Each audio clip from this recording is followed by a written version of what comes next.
Welcome to this week's episode of Church Unscripted, and we are glad you're here with us this week. If you have not subscribed, hit the subscription button, the notification bell below that on YouTube, but also if you're on your favorite podcasting platform, you can subscribe from there. I've got Pastor Eric and Pastor David with me, and I kind of, as we start, we usually have kind of a summary of what the sermon was. If you can unpack that a little bit, I know we were in John chapter 5, and so tell us a little bit about what you shared on Sunday. We're still in a series, Pause, talking about Sabbath and what that looks like. And I have to admit, I told you right before we started that I preached on this passage, and it's a passage that fascinates me a lot. So I've got some questions for you, especially about hot tubs. Remember that? Yeah, okay, that was probably the most important thing we talked about. Yeah, exactly. In terms of hot tubs. But week 4 of this series called Jesus Did That, focusing on the things that Jesus did really well. This one in particular is the concept of Sabbath, or as we call it, pausing. He did that really, really well. And so this week we focused on John 5, where the story is of somebody who's been an invalid for 38 years. And he's been hanging out at this place called the Pool of Bethesda, where there's this local legend that believed that an angel would come down every once in a while, stir the water, and then whoever gets into that water first is miraculously healed, and only the first person who gets in. And so Jesus steps into that. But what we discovered as we dove deeper into the story is that he was stepping into a group of people who were living in full despair, depression, anxiety as a result of never being able to heal themselves.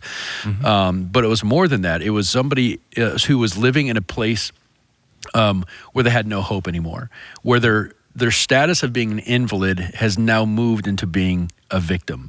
And those are two completely different mindsets. And so when Jesus steps in and offers him the possibility of healing, it wasn't just the healing of being an invalid to now being able to walk. It was the possibility of being a victim to now being a victor in Jesus Christ. And so that is a much more difficult healing to happen than to say, get up, pick up your mat and walk. It's, you need to be healed from those very, very depressive, despairing mentalities of I'm a victim and now I'm bitter at everybody, including God himself. And so this story itself on the surface looks very similar to some other stories that I've preached on in this series, where it's just Jesus goes and heals somebody on the Sabbath and there's a negative reaction from the religious group. But this one is unique in that this one focused primarily on the person's mental, spiritual, psychological, and emotional brokenness that Jesus healed before he even healed his physical infirmity and then allowed him to walk. So the purpose was, what is in your life that's causing you to become bitter? And then blame everybody around you, including God, for the condition that you're in. And so it's what we most need sometimes is freedom from bitterness. You know, there is some irony with this because as Americans in the 21st century, we think of like physical healing as something that's super miraculous, when how Jesus presents it here, there's a deeper healing that is more miraculous in the heart. And so I think it's very interesting as they have this interaction that's really the case. And that's really what you shared with us on Sunday. Yeah. So I've got a few questions, and I think that one of the things that I find interesting about this passage is they go into the water and that produces the healing. And that's kind of the thought behind it. The angel stirs the water. Yeah. If the invalid at the pool had chosen very carefully not to respond to Jesus's command, would have that healing power been wasted, or does God's healing ever expire due to human inaction? God invites us to be healed spiritually, but does that ever expire? Personally, I don't believe so, because I think the promise of healing is for you and me perpetually, as long as we say yes to Jesus. And again, I think the bigger healing in the story is not the healing to walk again, it's the healing to be free from bitterness. Well, where you can actually come back into a place of enjoying your Creator, enjoying Jesus, and living a life of confidence as opposed to living a life of victimhood. That is the far harder thing to be healed from. So when I say, is it possible to realize your healing if you choose not to get up? For people who refuse to step out of their bitterness, then you'll never see the healing that Jesus gives you, because he wants to give you healing from that bitterness before he gives you the more evidential healing in your life. And I think what we have to do is recognize there are people that we all know who they might not have been healed from physical cancer, but they were healed from the bitterness of blaming God for giving them cancer, even if God never had a hand in giving them cancer, right? And so they can still walk around with joy and peace and contentment, all the while carrying around the condition that that they've not yet been healed from. David, do you have any thoughts? No, about it's this? just that same thing. It's like, I don't think God's healing power it expires, like you said. Yeah, never. It's always available, but our ability to see it or embrace it might hinder us from actually receiving that healing. And so I don't think it's necessarily a God says, hey, I'm going to heal you today. And if you don't get up, then sorry about your luck. Right. That's right. He doesn't do that. Yeah. So one, it's not constrained to a time frame. I think we've all agreed on that. And then also that our greatest hindrance is actually from us, not from God, because God's given an open gift. So, Eric, in the sermon, you talked about bitterness and victimhood, and you talked about that in summary a little bit, that can lead us away from God. So I'm going to add a but. But what about righteous anger? Can that be a catalyst for change, or is that also a bitter root? As basically what? So can righteous anger, which we would agree probably is a good thing, and there's precedent for it in Scripture, can that lead to a root of bitterness? Yeah. That's a really good question. What we're stepping into is psychology at this point, right? And of course, I'm not an expert on that by any stretch of the means, but I can see how righteous anger can begin in a healthy place. But if you don't surrender that anger to the lordship and sovereignty and influence of God himself, I do believe it can lead to a root of bitterness, especially if you believe that your righteous anger compels you to be the one to take care of whatever it is you're angry about. And when you prove yourself to be inadequate to take care of that thing, that's where I believe that the root of bitterness comes into play. Mm-hmm. And if you think about it, the root of bitterness concept goes all the way back to Deuteronomy when the people were in the desert transitioning into the promised land. That's where it says, do not let a root of bitterness become a poison for the community. Think about it. They were in the wilderness with so many things that are unpreferable in a wilderness setting. And I don't know what kind of anger that might have produced in them, but if they tried to fix it themselves, then that would produce the root of bitterness. Instead of looking to God and saying, we're going to surrender this to you, and then all of a sudden you see solution for your righteous anger. I don't know. What do you think? Yeah, it's almost like I was thinking about how the righteous anger under the lordship of Jesus is about his kingdom come, right? Mm-hmm. But sometimes I think maybe I'm the only one, but you can feel this righteous anger, but really it's just arrogance towards something that you really care about. Yeah, 100%. And that's when the bitterness creeps in. Yeah. So if you're under the lordship of Jesus and it's about his kingdom and it's not about you, then I would say that's righteous anger. I don't know that if the heart posture is there leads to a root of bitterness. Yeah. But if your righteous anger about your agenda or whatever, if that gets challenged, then maybe that's where that root of bitterness comes in because it's based in pride.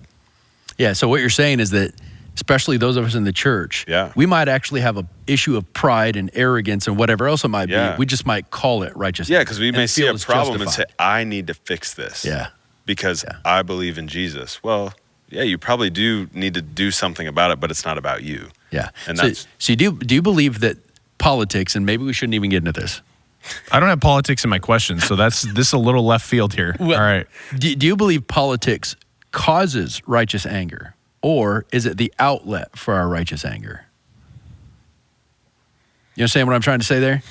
Like, how deep do we want to get into the idea of a theocratic kingdom? Big word, like a kingdom that's ruled by God's rules.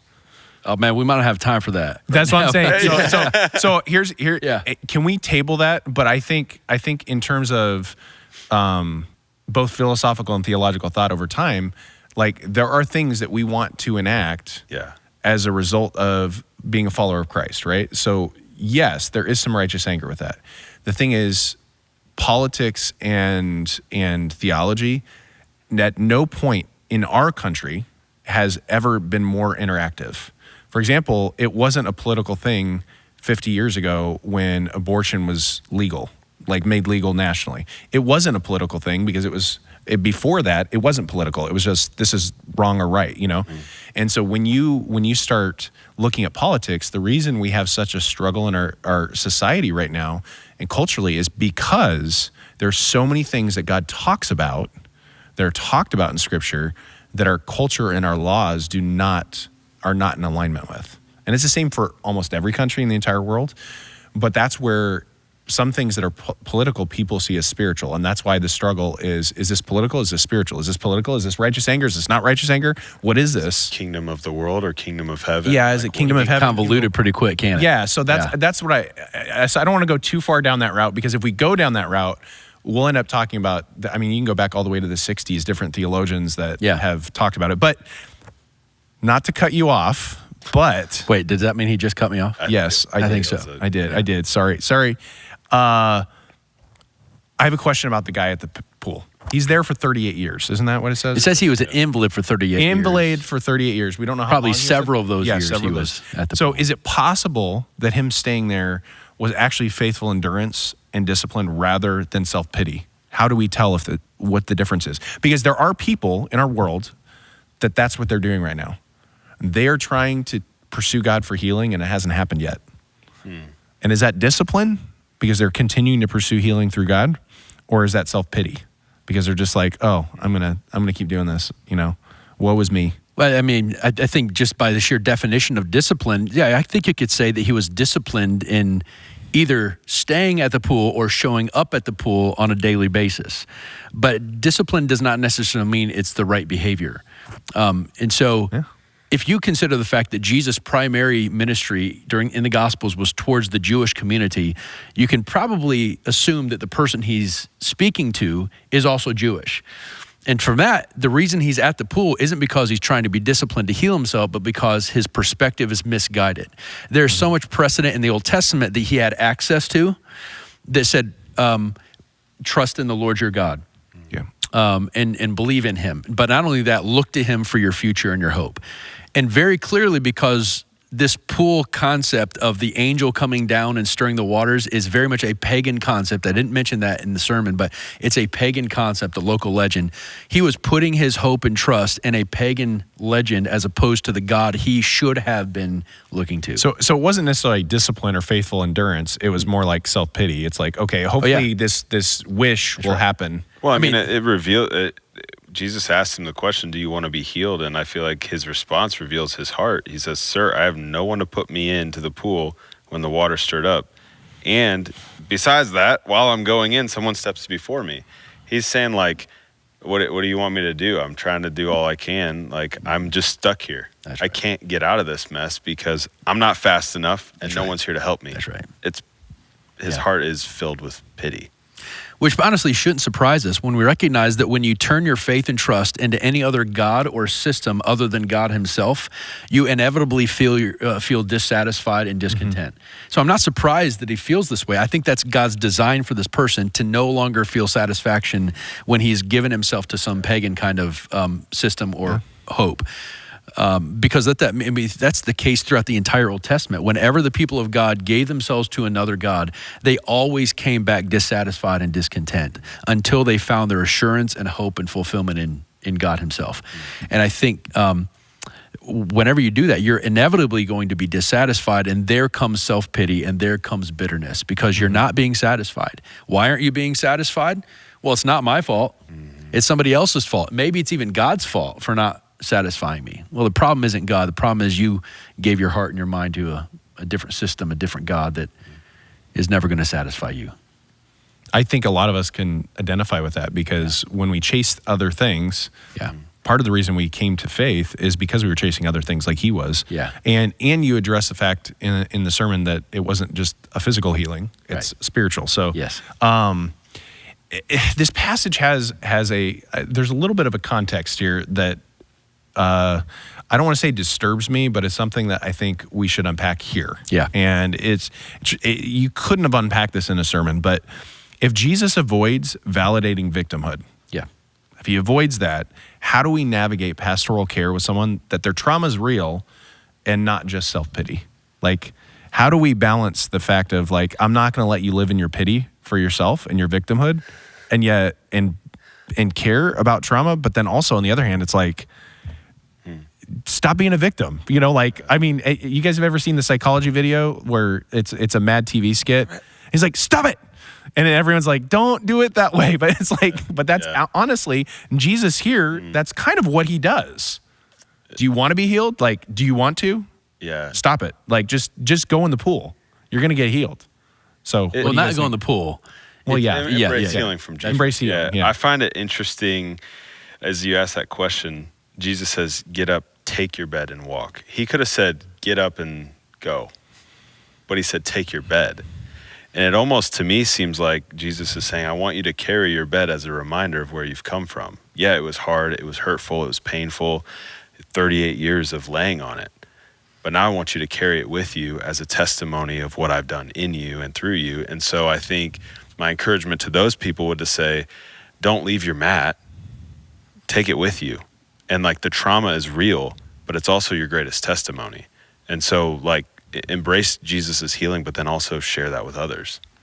Don't just like this is what you've been through. Don't just leave your mat lay. Take it up. Yeah, and that's never going to be his home anymore. Right. And so if he left his bed there, there's now the opportunity for his best friend's self-pity and bitterness to say, just come on home and I've got a spot for you. But he's eliminating the environment where he can go back to. Yeah.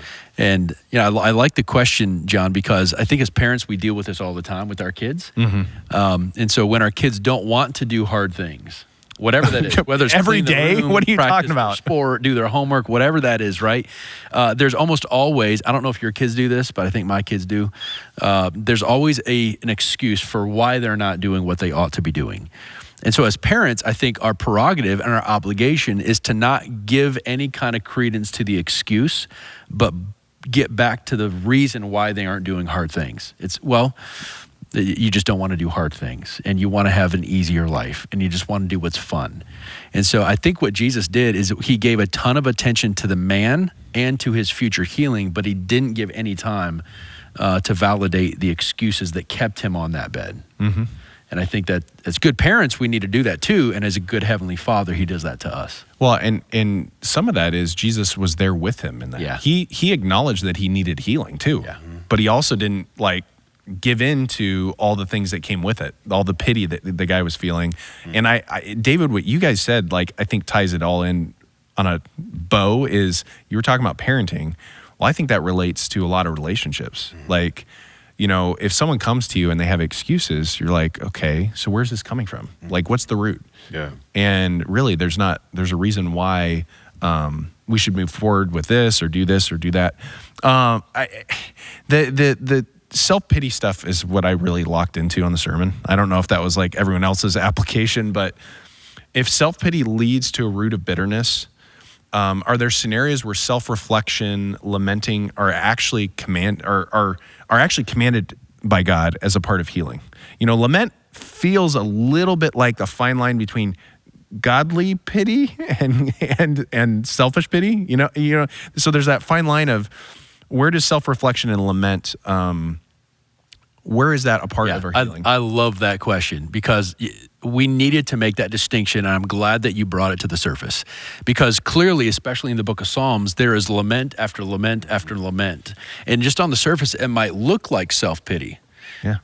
But if you actually dig a little bit deeper, the difference between self-pity and lament, from my perspective, is that lament acknowledges your condition, but then you surrender it to God. Yep.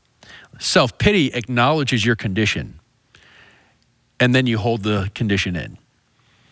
And I don't know if there's probably a better definition of that or a better distinction, but I mean, if you think about what David did, every time you read a lament, there's always included in the lament something of a worship, something of a praise, something of a gratitude to a God who is his rescuer. Yep. Mm-hmm. He talks about, God, you are my fortress, my ever-present help in trouble. Yep. That's lamenting. Mm-hmm. What do you think? Yeah, no, I agree. I think, you see that all throughout Scripture, especially the Psalms. I think lament is huge. There's a whole section on it, but I was going to say the same thing. It's, he's bearing his soul, and then in a lot of the Psalms, there's some kind of phrase that's, basically, yet I will praise you. Yeah. Or wake up my soul right. and praise the Lord. Right. There's a way to have that godly sorrow, that lament of what's happening around you, but to still surrender that to God and recognize his sovereignty, his plan, his purpose, and to worship him in that. Mm-hmm. The self-pity it would be the first half of the psalm where it's oh, you tried to kill me and my life was terrible.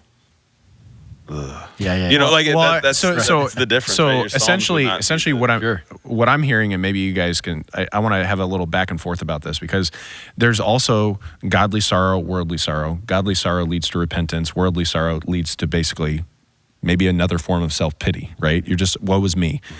It sounds like lament, reflection, leads us back to the character of God, whereas self-pity leads us to our own victimhood.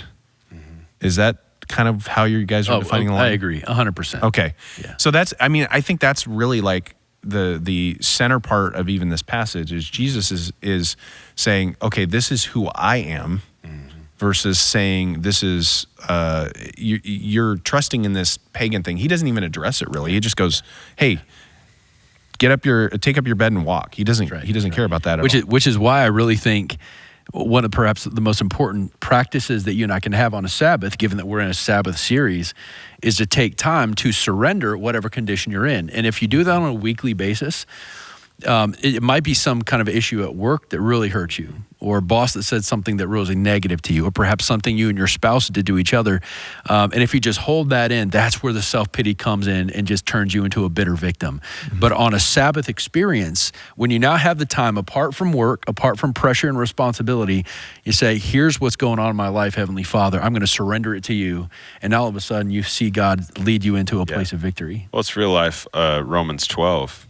It says, I appeal to you, therefore, brothers, by the mercies of God, to present your bodies as a living sacrifice, holy and acceptable to God, which is your spiritual worship. Do not be conformed to this world. That's the self-pity, right?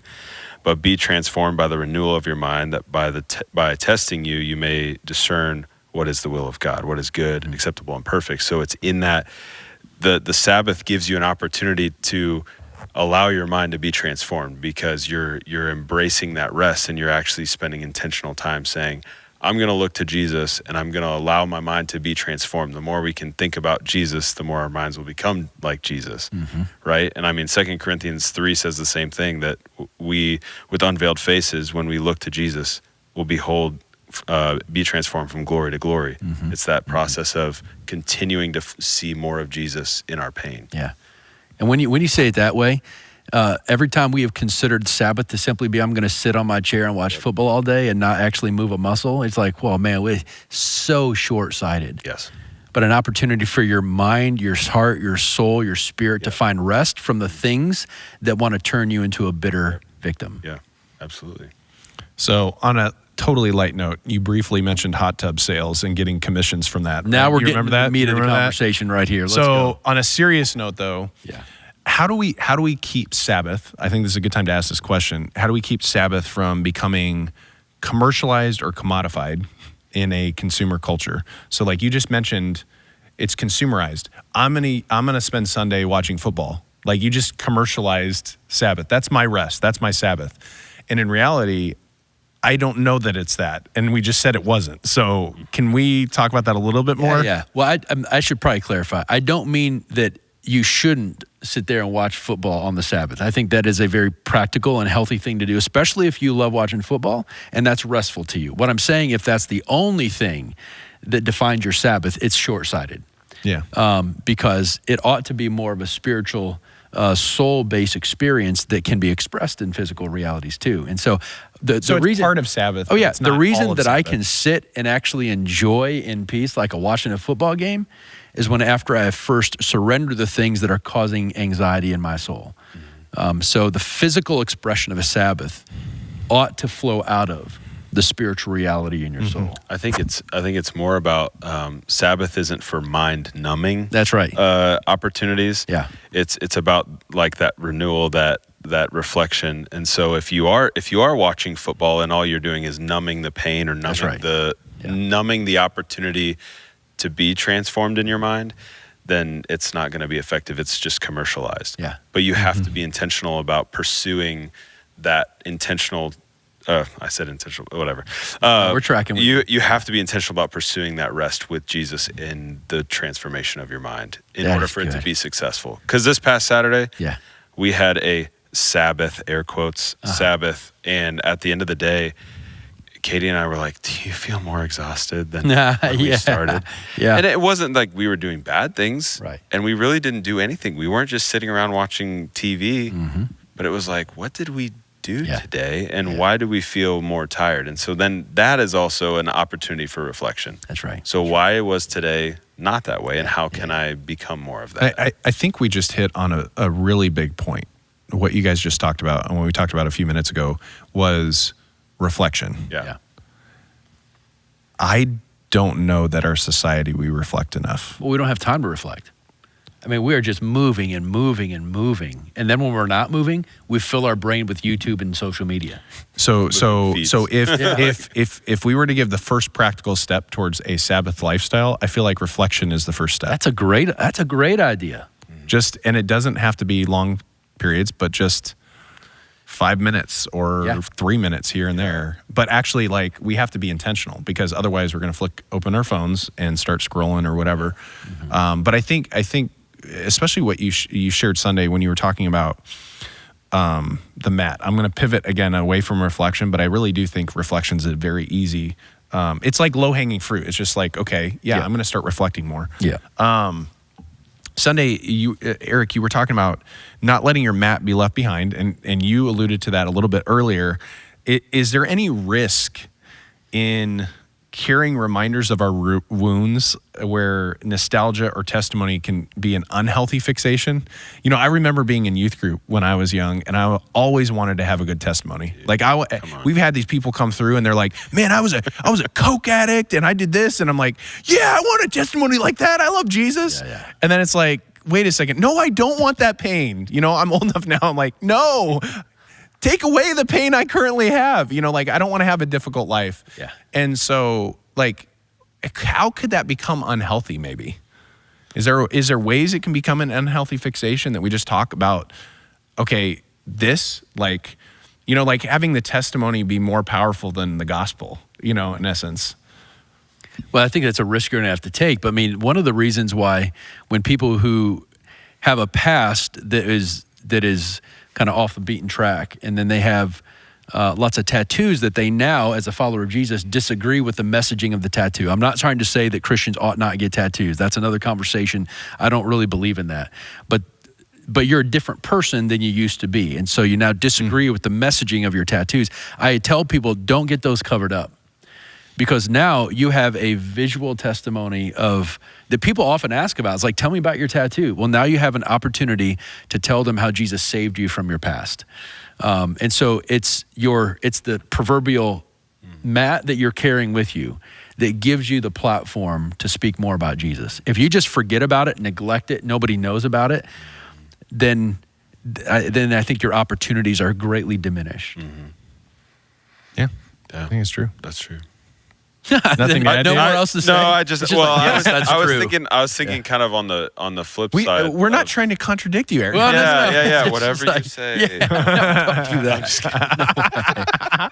That would be horrible. No, on the flip side, I think your question was kind of getting at too, like it can be a temptation to make your mat kind of your God, right? Like that's kind of your claim to fame. You know, like you talk to somebody and you're like, you only ever talk about that one time you were addicted to whatever. Like, have you moved past it? Well, that's almost self-pity again. Yeah. And so I think, you know, you can kind of fall, it may be self-pity, and maybe it becomes like your God is like, you know, I was healed. Like, this was the mat I was on. Like, this is the mat where I, blah, blah, and you're talking about the mat, and you're talking about the mat, and you're talking about the mat.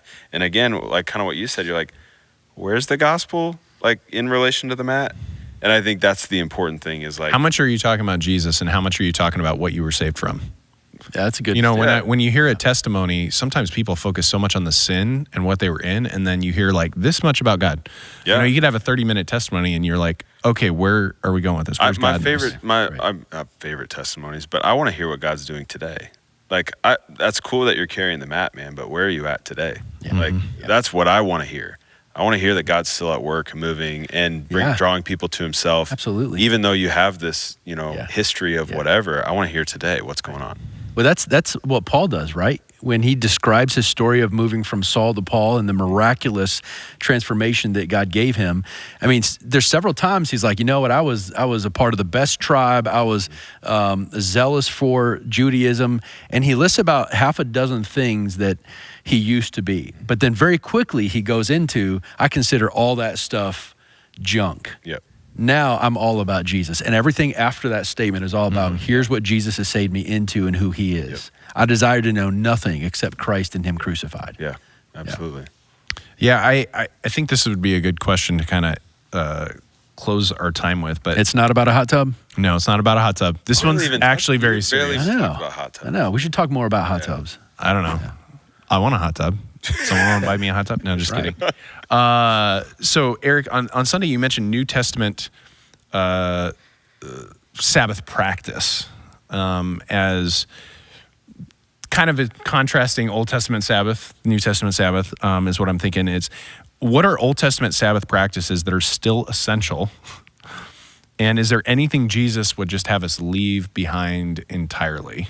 Your opinion. Yeah, my opinion. And I think the New Testament, because we talked about this a week or two ago in terms of what the New Testament collectively said about the Sabbath, I would say this: nothing of the actual practices of Old Testament Sabbath needs to transition into your life, but the principle and the intent behind the Sabbath needs to transition. And so what we talked about this week is not necessarily a practice that transitions from old to new, but the principle of the Sabbath that ought to carry with us, which is, in this case, take some time for self-reflection, evaluation, and surrender of the things that otherwise would make you self-pitied and become a bitter person, right? That was the original intent and hope of the Sabbath. Now, the practices described in the Old Testament help facilitate that, but those don't transition anymore. And so whatever practices help you accomplish that principle, that's what you ought to do. David, you got anything to add? No, I think that's a good place to end. Is that another one? That's true. That's true. Yeah, that's true. That's true. Good. That's good. No, I think it is. It's just about like the heart behind it, and not about the practice, because Jesus fulfills the Sabbath. Mm-hmm. So if I were to say, or put it this way, is it's actually Jesus raised the bar because he didn't give a definitive, this is the only way to do this. He said, no, you have to interact with me to figure out what this looks like. Yeah. And so the bar was actually raised. It wasn't an action. Now it's like here. So that's a little bit different. That's right. Well, this is a great place for us to move on to next week. Next week we're going to be here. We're going to be here again. And I just am so thankful for being able to walk through this series on Sabbath. And so if you have not subscribed, please subscribe. If there's someone that needs to hear what we've talked about, send this to them, send the link to them, and have them listen to it and interact about this, about Sabbath, about John chapter 5, something that we possibly mentioned today. And if you don't get a chance this week, just try to start a life of reflection. And so we're thankful you're with us, and we'll see you next week on Church Unscripted.